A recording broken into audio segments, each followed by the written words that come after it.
miara-patsika rehetra amin'ny anaran'i Jesosy ilay tompon'izao rehetra izao. Tsara ny asa soa fa tsy mitondra famonjena. Izay indray ry havana ny lohatenin'ity vidéo manaraka ity. Be dia be ny olona ny mihevitra hoe ny fanaovany asa soa no ananany toerana any an-danitra. Hoe Andriamanitra ve dia tsy mba hijery izao asa soa lehibe izay ataoko izao, ny asa fiantrana izay nitanterahako, ary zany no heverany hoe mety ahazahoany famondrapon'Andriamanitra. Ary misy aza ny olona mieritreritra mihitsy manao hoe any an-danitra any ony dia isan'izany mozana ngezabe izany. Efa naintoroteny izany Andriamanitra tamina fiangonana kristianina anankiray hoe isan'izany mozana zany ony dia ho lanjain'Andriamanitra eo ony ny asa vitan'ny olona, ka raha ohatra ka mavesa-dansaka koa ny asa soa izay vitanao zany dia voavonjy ianao, fa raha maivamaivana izy dia very ianao. Ary zany indray ny mahatonga ny olona sasany amin'ny fivavahana sasany mihazakazaka mafy mihitsy amin'ny fanaovana asa soa, satria mihevitra izy fa azahoana famonjena zany. Ary zany fomba fisainana zany dia fomba fisainana ambaran'ny Baiboly ihany tokoa any amin'ny testamenta taloha. Satria raha mijery ny Deutéronomie zao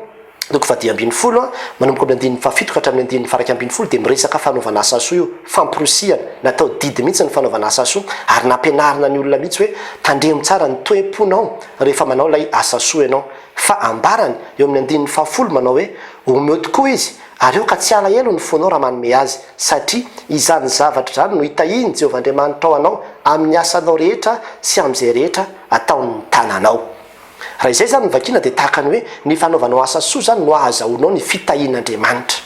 Ny fanaovanao asa soa zany no ahazahoanao ny fahasoavan'Andriamanitra, ary zany mihitsy ny fahamarinana tao amin'ny testamenta taloha. Fantatsika tsara zao ny Malaki toko 7:10 ataovy ny ampahafolo-karena ozy izy dia hovahako ny varavaran'ny lanitra, androtsahako fitahiana mananampiampy ho anareo. Zany hoe ny fanaovana asa dia tena azahoam-pamonjena mihitsy raha tany amin'ny testamenta taloha no jerevantsika. Ary mbola betsaka ny olona ny miazona zany fotom-pisaina zany hatramin'izao, mihazakazaka be mihitsy, manao asa isan-karazany dia mieritreritra hoe izay asa ataoko izay mety tsy voatery asa soa le izy fa mety asa an'Andriamanitra ihany koa, mety asa isan-karazany.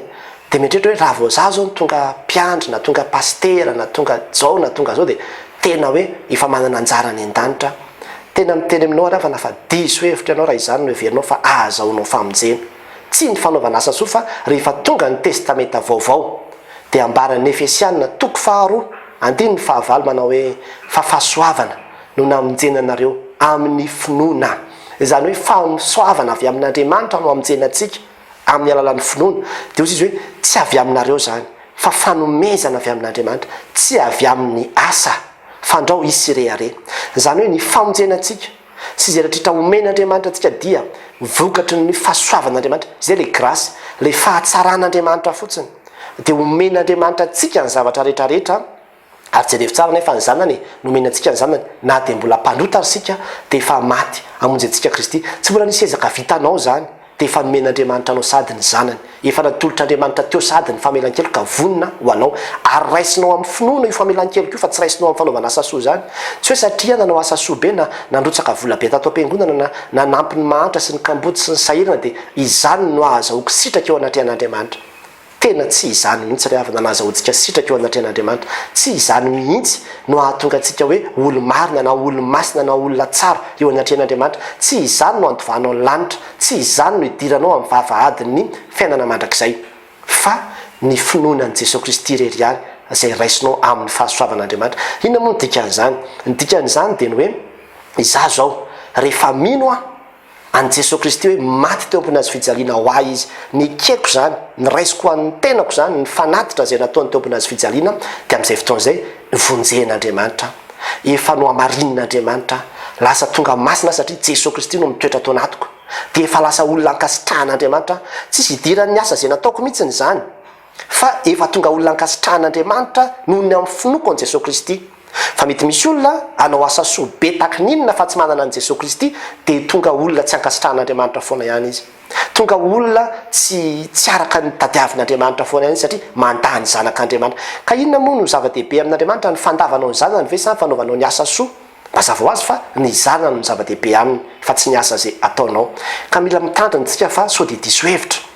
sao de mieritreritra misy olona manao famotsim-bola ny ampiangonana mangala bola be deabe any am'zay misy anazy any izy a de avao izy manao rako boaty ngeza be ampiangonana de mieritritra hoe voavela ny elony tsy am'izany nahazoanao famelan-keloka fa nao atolotra hodorana zany tenanao tsy azahoanao famindrapona tren'andriamanitra mihitsy zany fa ny finoana ny Jesosy Kristy rery any no azahoana famelan-keloka tantarakely anankiray no amaranaka sahady nisy lehilahy anankiray rehefa tonga teo amin'ny vavahadin'ny lanitra hono izy a de nisy anjely nanaka anazy teo de izy le anjely manao hoe tsy tafiditra ato ianao a raha tsy mahafeno isa 100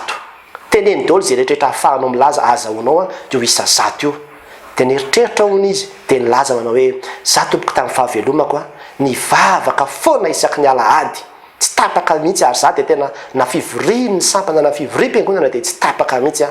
de izy le anjely hoe tsara zany a mahazo isa 2 ianao taitra izy hoe 2 fotsiny ve de nieritreritra izy za tompoko a tsy mba nijangajanga mihitsy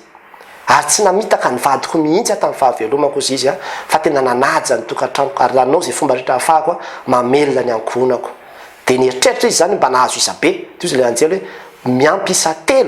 ny isa azonao teo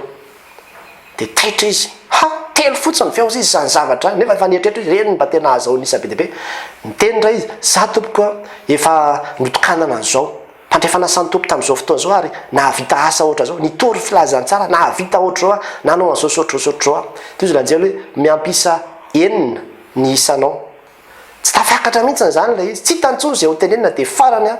kivy tanteraka izy manao hoe raha izy zany tompoko a tsy hitako tsony zany zay ahafahana mamonjy fa de tena ny famindrapon'Andriamanitra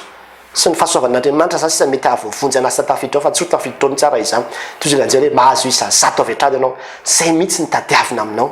ny fanekenao fa ny fahasoavan'Andriamanitra rery ihany no ahavoavonjy ianao fa raha mbola miezaka ianao amin'ny asanao sy amin'ny herin'ny tenanao hanao any zavatra rehetra ahafahana mamonjy anao de dika zay manambany ny azo fijaliana anao zany dika fatakanao hoe tsisy lavana an'izany Kristy zany fa za le de mahavonjy ny tenako hoe rehefa miasa fotsiny a de voavonjy fa tsy izany ry havana zao kosa nefa anao ko tadiditsika ilaina ny asa soa so tika mieritreritra hoe ay zany tsisy dikany zany ny asa soa fa kay zany rehefa mino de voavonjy tsisy dikany zany ny fitandremana ny didin'Andriamanitra fa rehefa mino zany de voavonjy tsy izany mihitsy fa izao rehefa mino anao satria anao mino an Jesosy Kristy a de miteraka asa am'izay zay finoana zay am'izay anao vao lasa manatanteraka le asa am'izay lasa hoe manao asa soa ary zany le ambaran'le Efesiana toko 2:9 teo amin'ny 9:7 de miteny izy manao hoe fa asany sika ozy izy voaforona tao amin'ny Kristy Jesosy mba hanao asa tsara zany hoe asany sika Andriamanitra mihitsy aloha nanamboatra anao nanavao anao tao amin'ny Kristy Jesosy de rehefa voaforona tao amin'ny Kristy Jesosy anao a de lasa manao asa tsara am'izay dikan'izany de izao rehefa tena mino an Jesosy Kristy anao vao manao asa soa